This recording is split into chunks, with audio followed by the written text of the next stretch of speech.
Islamic scholar Mufti Muhammad Yusuf Taibi Hafizahullah Ta'ala, Fazil Madina University.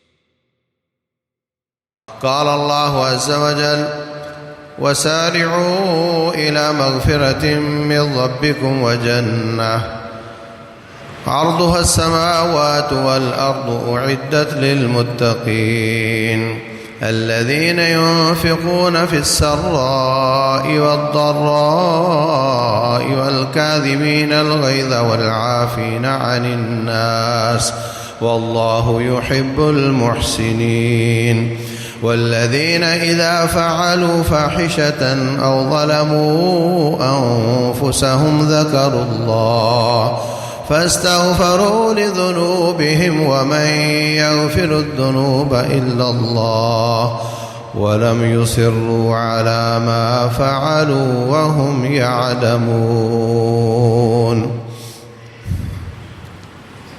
محترم سامعین اور سامعات، اللہ تبارک و تعالیٰ کا خوف، للہیت، خشیت، اللہ کا ڈر، یہ ہر اصلاح کی بنیاد ہے، ہر خوبی کی بنیاد ہے، ہر خامی سے بچنے کا ذریعہ ہے. اور اللہ کا خوف وہاں کام کرتا ہے جہاں دنیا کا کوئی نظام کام نہیں کرتا. آپ دیکھ لیں، دو شخص جھگڑ رہے ہیں، وہ کہتا ہے میں سچا، وہ کہتا ہے میں سچا. کوئی کہتا ہے یہ بدکار ہے، وہ کہتا ہے میں بدکار نہیں ہوں. جھگڑا آ گیا. لیکن جب اللہ کا خوف ہوتا تھا تو کوئی نہیں کہتا تھا کہ یہ بدکار ہے، اور وہ خود آ کر کہتا تھا کہ طہرنی یا رسول اللہ، ہے اللہ کے رسول میں نے گناہ کیا، مجھے پاک کر دیجیے. یہ اللہ کا خوف. ابو بکر صدیق اور عمر بن خطاب رضی اللہ تعالی عنہما، ان کی کسی بات پر تو تکار ہو گئی، دونوں ہی نبی صلی اللہ علیہ وسلم کے پاس آ کر کہتے ہیں جی میری زیادتی زیادہ ہے، وہ کہتا ہے نہیں میری زیادتی زیادہ ہے. جو اللہ تعالیٰ کا خوف ہوتا ہے اس میں اپنے گناہ کا اعتراف ہوتا ہے. پوری قوم کی نظریں لگی ہوئی ہیں سپریم کورٹ پہ، اور جھگڑا ہے. ایک کہتا ہے یہ کام جو ہوا وہ ٹھیک ہوا، دوسرا کہتا ہے وہ غلط ہوا. نہ ادھر اللہ کا خوف ہے نہ ادھر اللہ کا خوف ہے. ورنہ جو وہ جرم بتاتے ہیں کہ تم نے باہر والی قوتوں کے ساتھ مل کر یہ کام کیا، اگر کیا ہے اللہ کا خوف ہو تو اعتراف کر لیں، توبہ کر لیں. جو وہ کہتے ہیں تم نے یہ کیا وہ کیا، اللہ کا خوف ہو تو وہ اعتراف کر لیں. لیکن اللہ کا خوف بہت کم ہے. لاکھوں لاکھوں کیس پینڈنگ میں پڑے ہوئے ہیں عدالتوں میں. اگر اللہ کا خوف ہو تو یہ سارے کیس گھر بیٹھ کے سالو ہو جاتے ہیں. لاکھوں کیس تو طلاق اور بچوں کی حوالگی کے ہیں. وہ کہتے ہیں جی جاتے وقت یہ ہمارا سامان بھی لے گئی، وہ کہتے ہیں یہ ہمارا مہر بھی نہیں انہوں نے دیا، اور مارا بھی اور سب کچھ چھین لیا. اتنے لاکھ تم دو، وہ کہتے ہیں اتنے لاکھ تم دو. باقاعدہ وکیل بتاتا ہے کہ تم یہ جھوٹ بولو گے تو کوئی بات بنے گی، اگر تم نے سچی سچی بات کی تو پھر بات نہیں بنے گی. یہ سب اللہ تعالیٰ کے خوف کے نہ ہونے کی نشانی ہے. اللہ کا خوف وہاں کام کرتا ہے جہاں دنیا کے سارے سسٹم فیل ہو جاتے ہیں. مسجد کے واش روموں میں اگر کسی کی قیمتی گھڑی رہ جائے، نہانے گیا تھا وہیں رہ گئی، یاد نہیں کہاں رہ گئی، ادھر تلاش کیا ادھر تلاش کیا، تلاش کرتے 2 دن لگ گئے. اب اس کو یاد آیا کہ وہاں میں مسجد میں رہ گئی تھی، آ کر دیکھا وہاں بھی نہیں تھی. دنیا کیس کرے گا تو کس پر کرے گا؟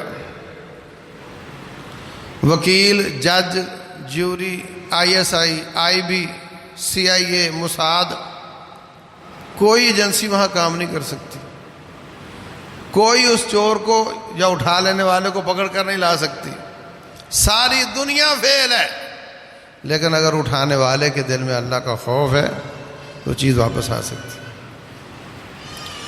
اس لیے فرمایا یا ایھا الذین آمنوا اتقوا اللہ وقولوا قولا سدیدا، دو کام کر لو، اللہ کا خوف حاصل کر لو اور بات سیدھی سیدھی کیا کرو۔ یصلح لکم اعمالکم، ہم تمہارے سارے اعمال درست کر دیں گے، ساری زندگی ٹھیک ہو جائے گی۔ یا اللہ آج سے ہم نے روزہ رکھا، راتوں کا قیام کیا، روزے کا نتیجہ لعلکم تتقون، ہم نے تقوی اختیار کیا، اللہ تیرا وعدہ ہے کہ اگلے سارے کام ٹھیک ہو جائیں گے، تو جو اب تک غلط ہوتے رہے اس کا کیا حل ہے؟ اللہ فرماتے ہیں یصلح لکم اعمالکم ویغفر لکم ذنوبکم، اللہ تمہارے پچھلے بھی معاف کر دے گا۔ یعنی اللہ کا خوف ایسی نعمت ہے کہ جس سے حال بھی اچھا ہو جاتا ہے، استقبال بھی اچھا ہو جاتا ہے اور ماضی بھی اچھا ہو جاتا ہے۔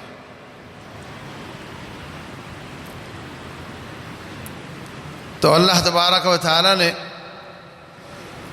تقوی کی صفات بیان کی ہیں، متقی کے اوصاف بیان کیے ہیں کہ متقی کون ہوتا ہے، اس میں کیا کیا صفات ہوتی ہیں۔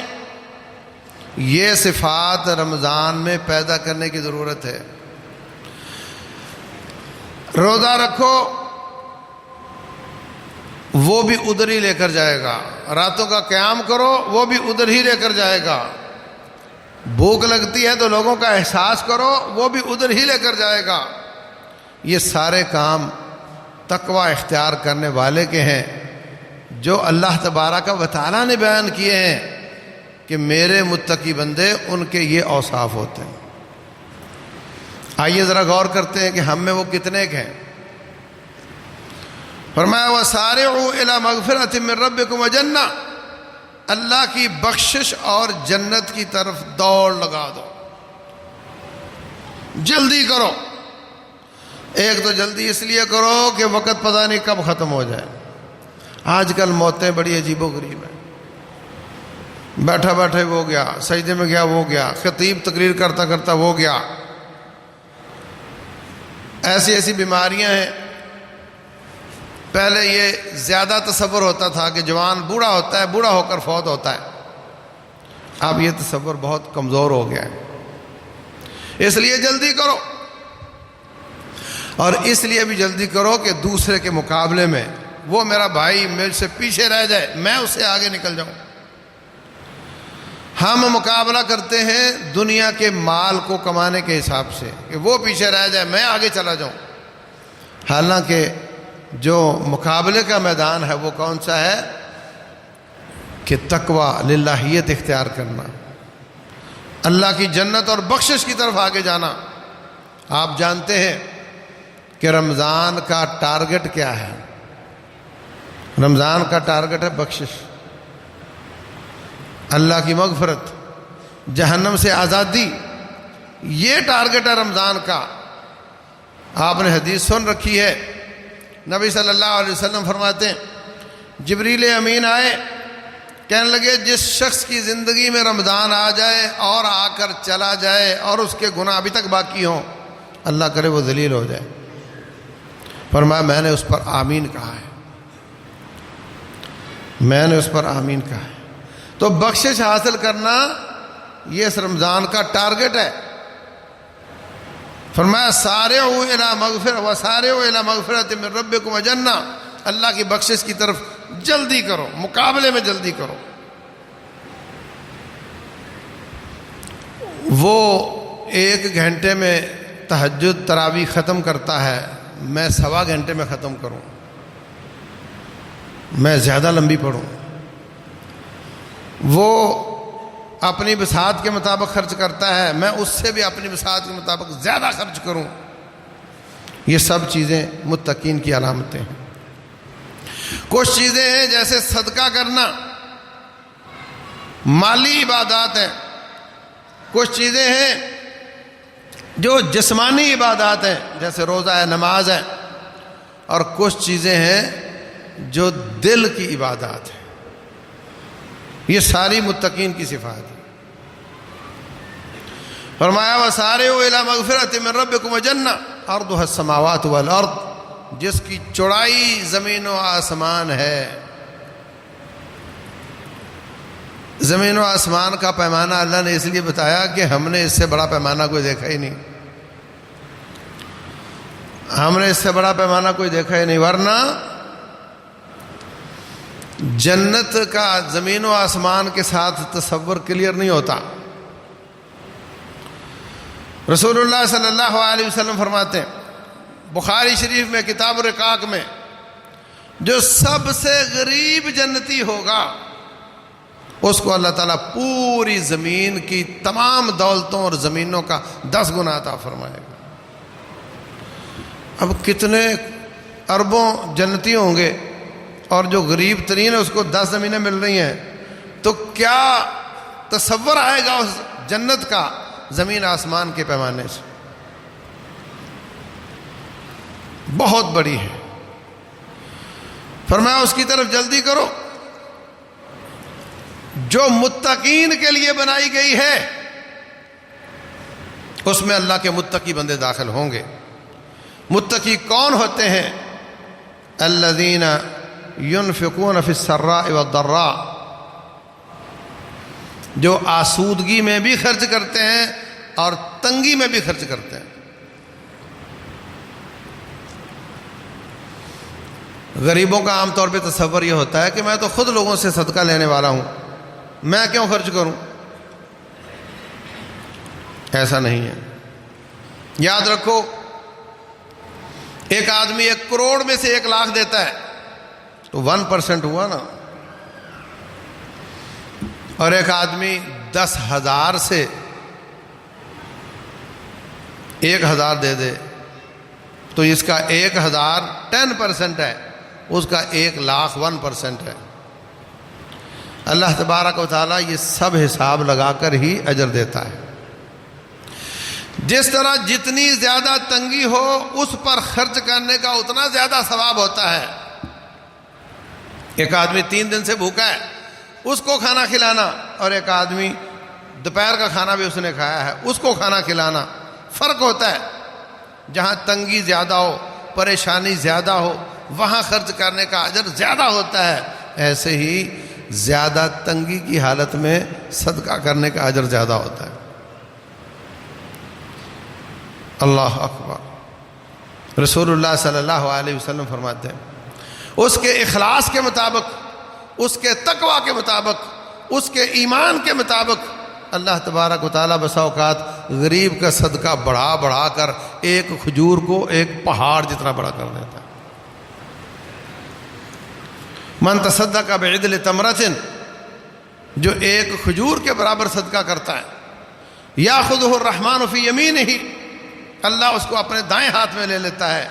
فیربیہ کما یربی احدکم فلوہ او فصیلہ، فرمایا جیسے تم گھوڑے کے بچے کی پرورش کرتے ہو، اللہ تمہارے صدقے کی پرورش کرتا ہے، حتیٰ کہ وہ کھجور کے برابر صدقہ قیامت والے دن پہاڑ بن جائے گا. کتنا خلوص ہے؟ کروڑ سے لاکھ دینے والے کا اگر زیادہ خلوص ہے، اس کا لاکھ بہت بڑا ہو جائے گا. تو ہر حالت میں صدقہ کرنے والے، یہ متقی کی نشانی ہے. آپ کے اللہ نے بچے دیے ہوئے ہیں، وہ بچے پیسہ تو مانگتے ہیں نا، غریب ہو تو اس سے بھی مانگتے ہیں، پیسے والا ہو تو اس سے بھی بچے جیب خرچ مانگتے ہیں. اگر آپ کے 4 بچے ہیں تو سمجھو 5 ہیں، اگر 10-10 روپے بھی ان کو دیتے ہو تو ایک 10 کا نوٹ باکس میں ڈال دیا کرو روزانہ کی بنیاد پر. رسول اللہ صلی اللہ علیہ وسلم فرماتے ہیں روزانہ کی بنیاد پر 2 فرشتے نازل ہوتے ہیں. ایک کہتا ہے یا اللہ آت منفقا خلفا، جس نے آج خرچ کیا ہے اس کو اس کا نعم البدل عطا فرما. اور دوسرا فرشتہ کہتا ہے کہ یا اللہ جس نے آج کنجوسی دکھائی ہے اس کے مال کو ضائع کرتا ہے۔ تو 10 روپے دے کر اس نے اللہ کے فرشتے کی دعا حاصل کر لی، دوسرے فرشتے کی بد دعا سے بچ گیا، اور یہ ڈیلی کا کام ہے۔ اچھا کام وہ، اچھی نیکی وہ جو دوام والی ہو، اگرچہ تھوڑی کیوں نہ ہو۔ احب الاعمال الی اللہ ادومها وان قل۔ فرمایا الذین ينفقون فی السراء والضراء، یہ متقی وہ ہے جو ہر حال میں صدقہ کرتا ہے۔ والکاظمین الغیظ والعافین عن الناس، غصہ پی جانے والے اور لوگوں کو معاف کر دینے والے۔ متقی بننا ہے تو پھر غصہ پینا پڑے گا۔ غصہ ایسی پینے کی چیز ہے کہ جو روزے میں بھی پیا جا سکتا ہے۔ رسول اللہ صلی اللہ علیہ وسلم فرماتے ہیں اذا کان یوم احدکم یوم صوم احدکم، جب تمہارا روزہ ہوتا ہے زبان کی احتیاط کرو، گالی والی بالکل نہیں بولنی۔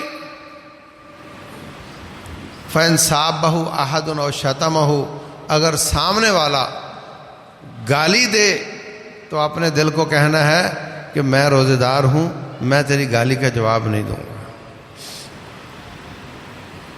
یہ روزے کا تقاضا ہے۔ وَالْكَاظِمِينَ الْغَيْظَ وَالْعَافِينَ عَنِ النَّاسِ، یہ تقوی متقین کی نشانیوں میں سے ہے۔ یہ دوسری نشانی بیان کی ہے کہ وہ غصہ پی جاتے ہیں۔ رسول اللہ صلی اللہ علیہ وسلم فرماتے ہیں جو شخص غصے پر ایکشن لے سکتا تھا مگر صبر اختیار کرتا ہے۔ کسی کو کوئی بچہ گالی دے تو تھپڑ تو مار سکتا ہے نا، بڑا تھپڑ مارے تو یہ گالی تو دے سکتا ہے نا، اپنا غصہ نکال سکتا ہے۔ فرمایا جو شخص اس کی بیوی ہے وہ اس کو غصہ دلا رہی ہے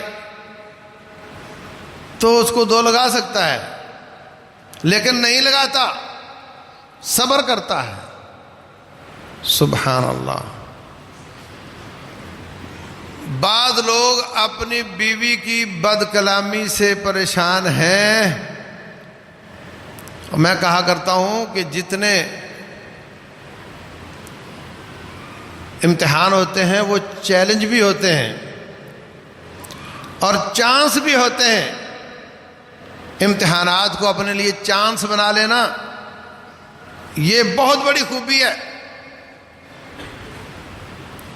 وہ بد کلامی کر رہی ہے، یہ اس کا امتحان ہے، اگر یہ صبر کرتا ہے، اس کو کچھ نہیں کہتا، تو اس کا بہترین چانس ہے کہ رسول اللہ صلی اللہ علیہ وسلم فرماتے ہیں قیامت والے دن اللہ حوروں کو کھڑا کرے گا، اور جو اپنے غصے کو پی جانے والے تھے، اپنے غصے پر عمل کرنے، ایکشن لینے کی طاقت رکھنے کے باوجود نہیں لیتے تھے، اللہ تبارک و تعالیٰ ان سے کہے گا کہ پہلے تم پسند کر لو، جو بچیں گی وہ ہم غصے والے کو دیں گے۔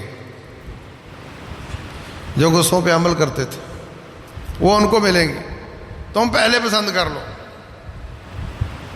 تو یہ ہے تو پریشانی کی بات۔ اللہ ہدایت دے ہماری عورتوں کو بھی، وہ ایسی بات نہ کریں۔ لیکن نبی صلی اللہ علیہ وسلم فرماتے ہیں ناقصات عقل و دین، یہ بلٹ ان ہے، یہ ان کی جبلت ہے، یہ ان کی سرشت ہے کہ ان کی عقل کمزور ہوتی ہے۔ اب تو سمجھے کہ اس نے میری عقل کے مطابق ہونا ہے تو ہو نہیں سکتا۔ جب نبی صلی اللہ علیہ وسلم نے ان کو عقل کی کمی کا بتا دیا تو پھر اب آپ کیا تصور کرتے ہو؟ کیوں غصہ کرتے ہو اس پر؟ اس کو معذور سمجھو، اس کو ایکسکیوز کرو، اس لیے کہ بیچاری نے جتنی عقل ملی اتنی استعمال کرنی ہے۔ تو گھر کے جھگڑوں کو اس طریقے سے چانس بنایا جا سکتا ہے کہ بہترین چانس ہے کہ یہ مجھے تپا رہی ہے اور میں نے صبر کر کے حوریں پسند کرنی ہیں۔ فرمایا متقین کی دوسری نشانی والکاظمین الغیظ اور تیسری والعافین عن الناس، لوگوں کو معاف کر دیتے ہیں۔ ایک یہ ہے، ایک آپشن یہ ہے کہ میں نے اپنا غصہ نہیں نکالا اور میں حوریں پسند کروں گا، اور دل میں کیڑ رکھ لی کہ اس نے مجھے برا کہا تھا، دل میں اس کے خلاف غصہ ختم نہیں کیا۔ اور دوسرا آپشن یہ ہے کہ اس پر ایکشن بھی نہیں لیا اور دل سے بھی اس کو ختم کر دیا، اپنے آپ کو ہلکا کر لیا۔ کینہ جو ہوتا ہے یہ انگارہ ہوتا ہے، ایک نے دوسرے کو گالی دی، اس نے وہ انگارہ اس کی طرف پھینک دیا، اب وہ لال ہونا شروع ہو جائے گا۔ اس نے 2 گالیاں دے کر پھر اس کی طرف پھینک دیا، اب یہ لال ہونے لگ جائے گا اور کوئی ایکشن لے لے گا۔ اور اگر یہ پہلے والا یا دوسرے والا وہ انگارہ اس کی طرف پھینکنے کی بجائے باہر پھینک کے ضائع کر دیتا تو معاملہ ختم ہو جاتا۔ اس کو کہتے ہیں معاف کرنا۔ تو بھائیو، رمضان کا مہینہ یہ بھی پیغام دیتا ہے، تقویٰ للہیت جو رمضان کا مقصد ہے وہ یہ بھی پیغام دیتا ہے کہ پرانے جھگڑے ختم کرو، آپس میں معاف کرو، جھگڑے ختم کرو اور ایک دوسرے کو معاف کرو۔ لا محالہ آپ کا حق اس نے مارا ہوگا، آپ کا حق کھایا ہوگا، آپ کے ساتھ چیٹنگ کی ہوگی، آپ کا مال ضائع کیا ہوگا، آپ کو برا بولا ہوگا، کچھ نہ کچھ کیا ہوگا، ہو سکتا ہے وہ بھی آپ کے بارے میں یہی بات کر رہا ہو سکتا ہے بدگمانی ہو سکتا ہے دونوں ہی سچے ہوں، اس نے بھی زیادتی کی، اس نے بھی کی، ہو سکتا ہے ایک نے کی اور دوسرے نے نہیں کی مگر وہ بھی سمجھتا ہے کہ اس نے کی، اور ہو سکتا ہے کہ دونوں نے نہ کی ہو، بیچ میں کوئی تیسرا شخص ہو یا شیطان ہو جس نے بدگمانیاں پیدا کی ہوں۔ یہ سارے آپشن موجود ہیں، آسان حل ہے، معاف کرو۔ والعافین عن الناس، لوگوں کو معاف کرنے والے۔ اگر آپ یہ سمجھو کہ اس نے میرے پیسے مارے اور میں اب معاف کر دوں تو نہ دنیا میں ملے نہ آخرت میں ملیں گے، تو میرا تو ہو گیا خسارہ۔ اس نے مجھے برا بولا، اس نے مجھ پہ الزام لگایا، دنیا میں تو نہیں لیا، آخرت میں اس کی نیکیاں لیں گے، تو تم کہہ رہے ہو معاف کر دو، نہ آخرت میں ملیں گی نہ دنیا میں ملیں گی۔ بات تو ایسے ہی ہے، لیکن ایک بات یاد رکھیں، قیامت والے دن اگر معاف نہ کیا ہوگا تو اس ظالم سے نیکیاں ملیں گی، آپ کے اوپر جتنی زیادتی ہوئی تول کر نیکیاں ملیں گی، اور اگر رب کی بات مانتے ہوئے معاف کر دیا تو پھر اس سے کچھ نہیں ملے گا، رب ذوالجلال سے ملے گا۔ اور اب فرق سمجھ لو کہ اس ظالم کا دینا کتنا ہوگا اور اس کے رب کا دینا کتنا ہوگا، اس میں کوئی شک نہیں۔ معاف کرنا میرے رب کی صفت ہے، کچھ سنتیں نبی صلی اللہ علیہ وسلم کی ہیں اور کچھ سنتیں رب ذوالجلال کی ہیں۔ جو اللہ تعالیٰ کی سنتیں جو بندے کے اپنانے کے لائق ہیں وہ اپناتا ہے، رب ذوالجلال اس کو بے حساب عطا کرتا ہے، اس کے ساتھ وہی سلوک کرتا ہے۔ اور یہ بھی یاد رکھیں، جو سلوک آپ مسلمان کے ساتھ کریں گے اس کی جزا وہ دے نہ دے، تیرا رب آپ کو اس کی جزا اسی جنس سے دے گا۔ آپ نے مسلمان کی مدد کی، اللہ تیری مدد کرے گا۔ واللہ فی عون العبد ما کان العبد فی عون اخیہ، تو بھائی کی مدد کرے اللہ تیری مدد کرے گا۔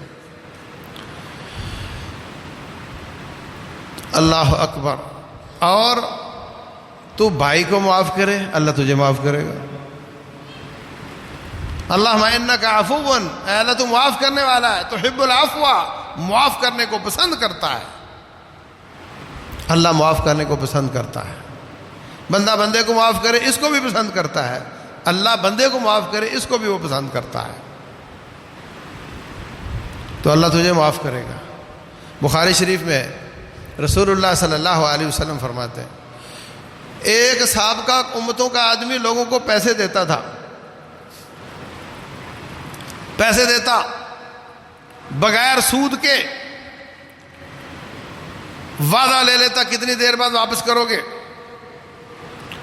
وہ لوگ واپس کر دیتے، پھر ضرورت پڑتی پھر لے لیتے۔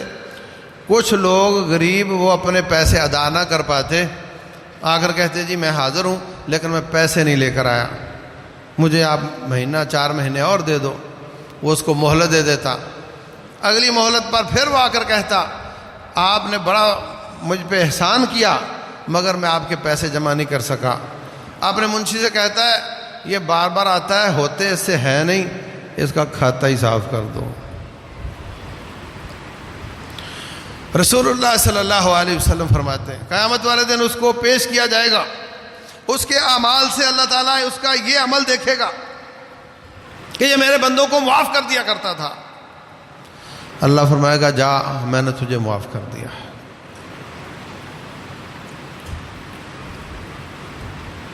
ہارون الرشید کی بیوی نے نہر بنوائی، طائف کے پہاڑوں سے لے کر منا تک، مزدلفہ تک۔ ٹھیکیدار کو بہت پیسہ دیا، آسان کام نہیں تھا، پہاڑوں کا لیول نکالنا، پھر چاروں طرف سے پکی پتھروں والی نہر بنانا، پھر جگہ جگہ سے اس سے پانی حاصل کرنے کے مختلف طریقے، وہ کنویں بنائے اس کے۔ جب وہ سارا کھاتا مکمل کر کے لے کر آیا، کہتا ہے ملکہ عالیہ یہ پیسے آپ نے دیے تھے اور یہ خرچ ہوئے ہیں اور یہ اس کے بل ہیں، آپ میرا حساب کر لو۔ تو کہنے لگی یا اللہ میں اس کا رجسٹر کھولوں گی، ہو سکتا کوئی نہ کوئی جعلی بل نظر آ جائے، ہو سکتا ہے کوئی حساب کتاب کی غلطی میں پکڑ لوں، لیکن میں اس کا رجسٹر کھول ہی نہیں رہی، میں کھول کر ہی نہیں دیکھ رہی، اس امید سے کہ تو قیامت والے دن میرا رجسٹر نہیں کھولے گا۔ یہ وہ لوگ ہوتے ہیں جن کا اللہ پر یقین ہوتا ہے کہ جو ہم نے کسی مومن کے ساتھ سلوک کیا وہی اللہ تعالیٰ ہمارے ساتھ کرے گا۔ اور یاد رکھو اگر برا سلوک کیا، چیٹنگ کی، دھوکہ دیا، تو اس کا جواب بھی رب ذوالجلال دے گا۔ وہ بندہ کمزور ہے، تیرے دھوکے کا جواب نہیں دے سکتا، اس کا جواب اللہ تعالیٰ دے گا۔ فرمایا یخادعون اللہ والذین آمنوا، وہ اللہ اور مومنوں کو دھوکہ دیتے ہیں۔ یخادعون اللہ وہو خادعہم، اس کا جواب ان کو دھوکہ دے کر اللہ دیتا ہے۔ جب ان سے کہا جاتا ہے وَإِذَا قِيلَ لَهُمْ آمِنُوا كَمَا آمَنَ النَّاسِ، صحابہ کرام کی طرح ایمان لے کر آؤ، تو کہتے ہیں أَنُؤْمِنُ كَمَا آمَنَ السُّفَهَاءُ، ہم ایسا ایمان لائیں جیسے نعوذ باللہ بے وقوف لوگ ایمان لائے ہیں۔ صحابہ کرام کو گالی دی، اللہ فرماتے ہیں اللہ یستہزئ بہم، ان کے ساتھ اللہ مذاق کرے گا۔ وہ مومنوں سے مذاق کرتے ہیں، اللہ ان سے مذاق کرے گا۔ الا انہم ہم السفہاء، خبردار یہ ہی بے وقوف ہیں جو میرے بندوں کو بے وقوف کہہ رہے ہیں نا، میں بتاتا ہوں یہی بے وقوف ہے مگر ان کو عقل نہیں ہے۔ تو مومن کا دفاع اللہ تعالیٰ کرتا ہے، ان اللہ یدافع عن الذین آمنوا، مومن کی طرف سے رب لڑائی کرتا ہے۔ فرمایا من عادی لی ولیا فقد آذنتہ بالمحاربہ، جو میرے دوست کے ساتھ دشمنی کرتا ہے میں رب اس کے ساتھ جنگ کرنے آ جاتا ہوں۔ تو اگر آپ مومن کے ساتھ اچھا سلوک کریں گے اللہ آپ کے ساتھ اچھا سلوک کرے گا، اگر آپ مومن کے ساتھ برا سلوک کریں گے تو اس کا برا بدلہ رب ذوالجلال آپ کو دے گا۔ اب آپ دیکھ لو کہ کتنا ایک برداشت کر سکتے ہیں۔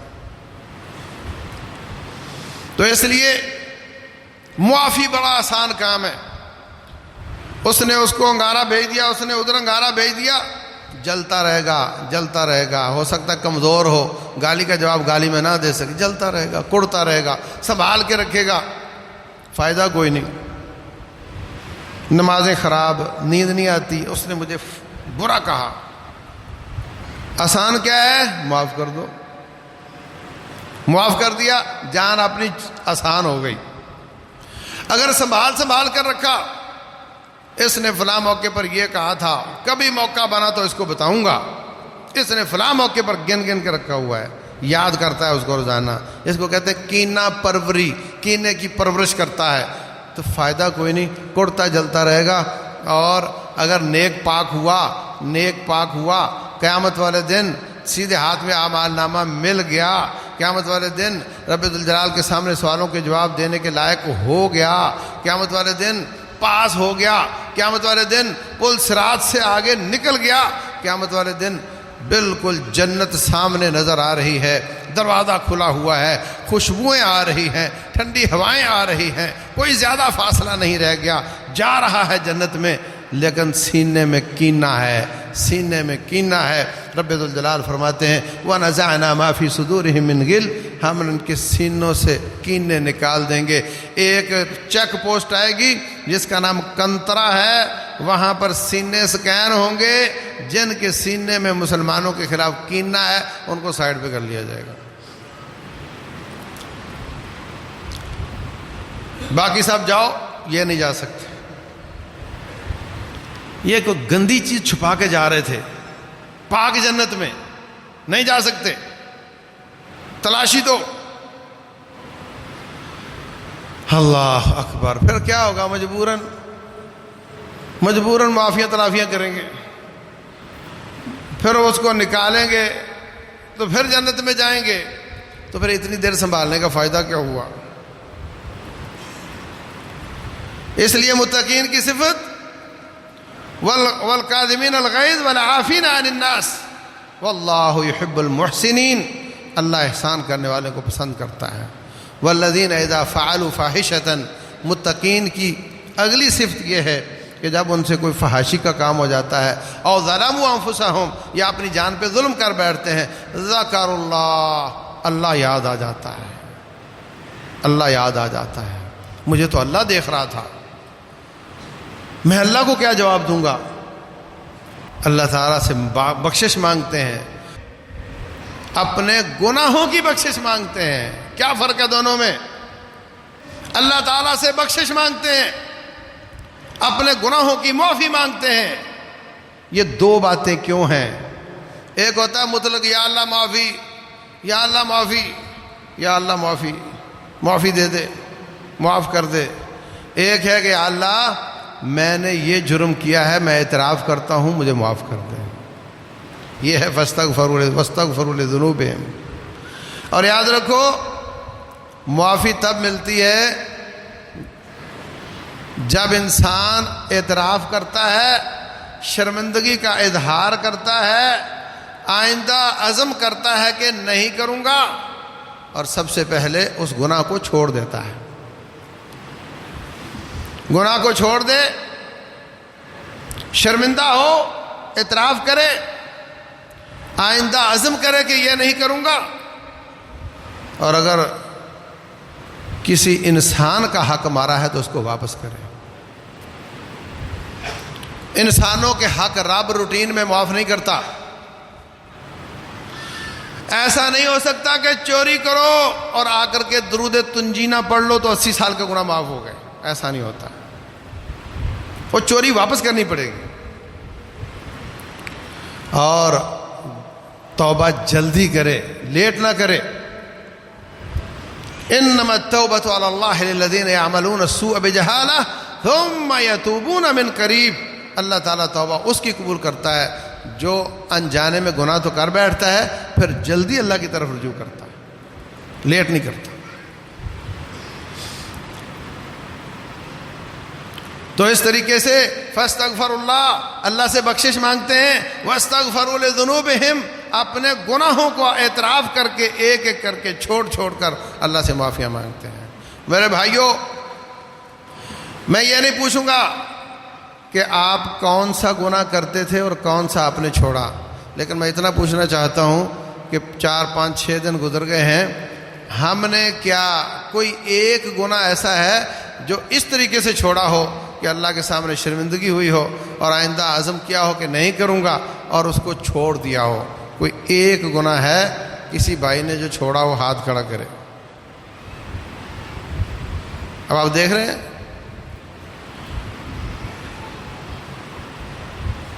97% لوگوں نے ہاتھ کھڑے نہیں کیے نا. تو اس کے دو ہی مطلب ہیں، یا تو یہ کہ ہم گناہ کرتے ہی نہیں تو چھوڑیں کیا، اور اگر یہ ہے کہ ہم کرتے ہیں اور چھوڑے نہیں تو پھر معاف کیسے ہوں گے؟ مطلب یہ سمجھ میں آتی بات کہ ہم چھوڑے نہ اور رب معاف کر دے، ایسا تو نہیں ہوتا. کوئی اللہ محفوظ رکھے کسی کا بچہ گالی دے کر کہے ابا مجھے معاف کر دے، پھر گالی دے کہے مجھے معاف کر دے، پھر گالی دے کہے مجھے معاف کر دے، کیا معاف ہوگا اس کو؟ وہ چھوڑے گالیاں چھوڑے، طاعت کرے، نظریں نیچی کرے، شرمندہ ہو اور کہ ابو ایک دفعہ معاف کر دو، آئندہ نہیں کروں گا، اور پھر ابو اس کو معاف تو کر دے گا لیکن چیک رکھے گا کہ اب اس کی کیا صورتحال ہے. 1 مہینہ گزرا، 10 مہینے گزرے، اب وہ بالکل گالیاں نہیں دیتا، بالکل طاعت گزار ہو گیا ہے، تو اللہ تبارک و تعالیٰ اس کے پچھلے اس کا والد اس کے پچھلے معاف کر دیتا ہے، رب بھی بندے کے پچھلے معاف کر دیتا ہے. فرمایا انی لغفار. لوگ کہتے ہیں جی گناہ کرتے جاؤ، اللہ بڑا غفور رحیم ہے، کوئی شک نہیں، لیکن سب کے لیے نہیں ہے. اللہ سب کے لیے غفور رحیم نہیں ہے. اگر سب کے لیے ہے تو پھر جہنم کس کے لیے بنائی ہے؟ فرمایا انی لغفار، میں بخشنے والا ضرور ہوں. کس کو؟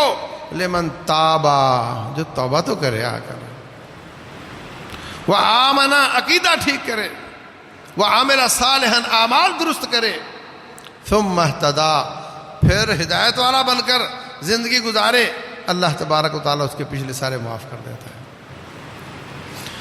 اور بسا اوقات توبہ بڑی ہو جاتی ہے، گناہ چھوٹا رہ جاتا ہے. اس کو یقین نہیں آتا معافی مل گئی ہوگی، وہ پھر روتا رہتا ہے، معافیاں مانگتا رہتا ہے. توبہ بڑی ہو جاتی ہے، پھر اللہ اسے اضافی توبہ کے بدلے اس کے گناہوں کے پہاڑوں کو نیکیوں کے پہاڑ بنا دیتا ہے.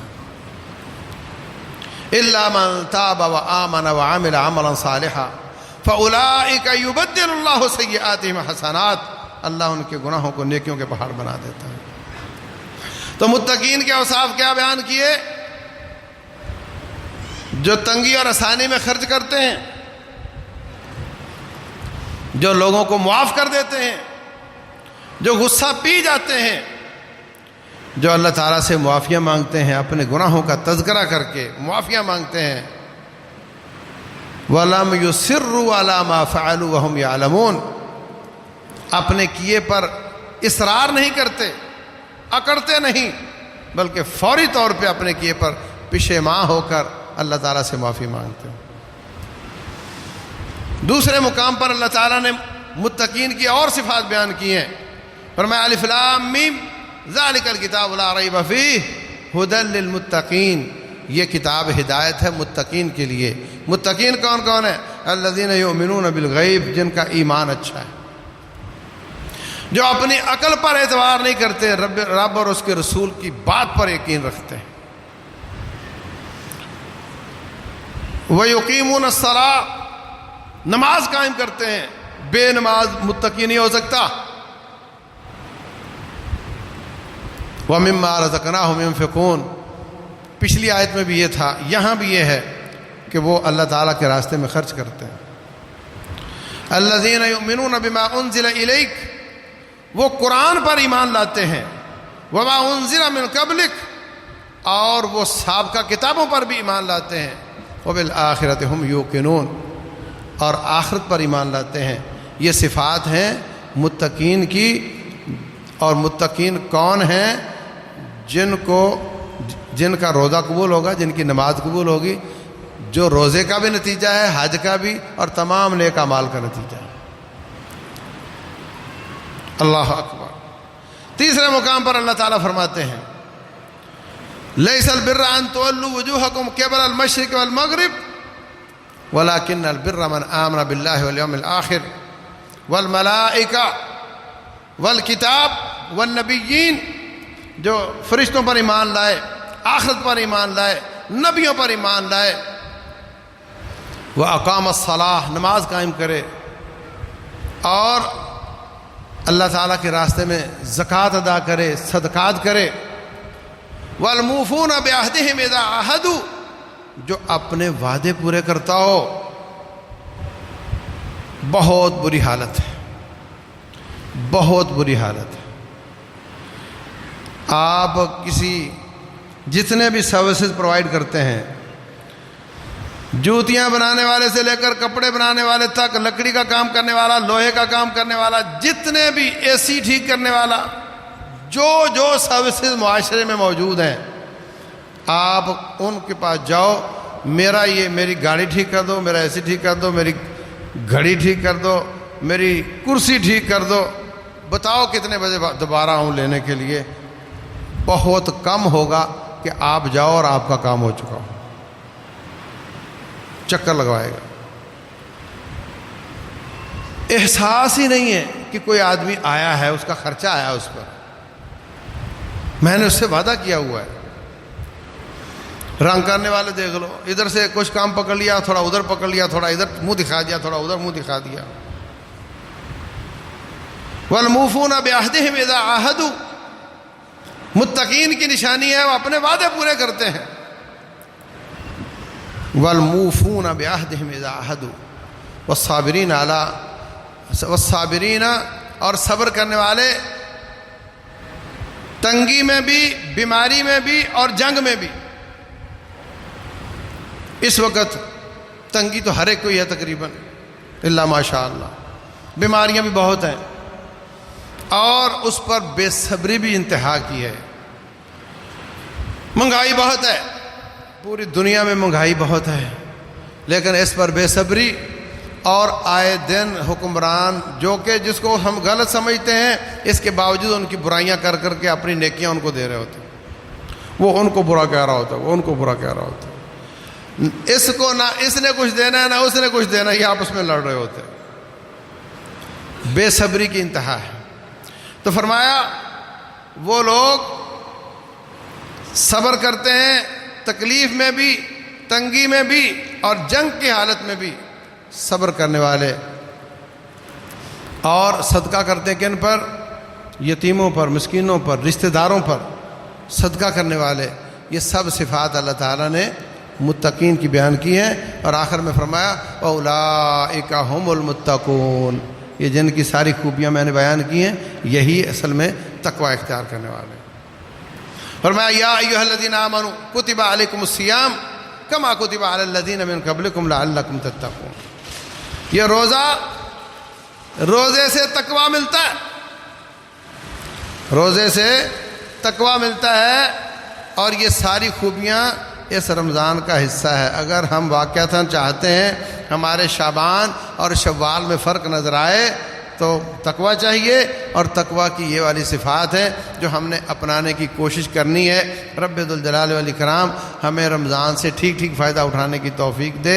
رب ذوالجلال ہمارے اعمال کو قبول فرمائے۔ رب ذوالجلال والاکرام ہمیں اس کا پورا حق ادا کرنے اور فائدہ حاصل کرنے کی توفیق دے۔ رب ذوالجلال اس کو گناہوں کے کفارے کا ذریعہ بنائے۔ رمضان گزرے اور ہم گناہوں سے ہلکے پھلکے ہو چکے ہوں، رمضان گزرے اور ہم اتنا تقوی اختیار کر چکے ہوں کہ اگلے 11 مہینے شیطان سے لڑائی کر سکیں۔ اللہ تعالیٰ سمجھنے اور عمل کرنے کی توفیق دے۔ وما علینا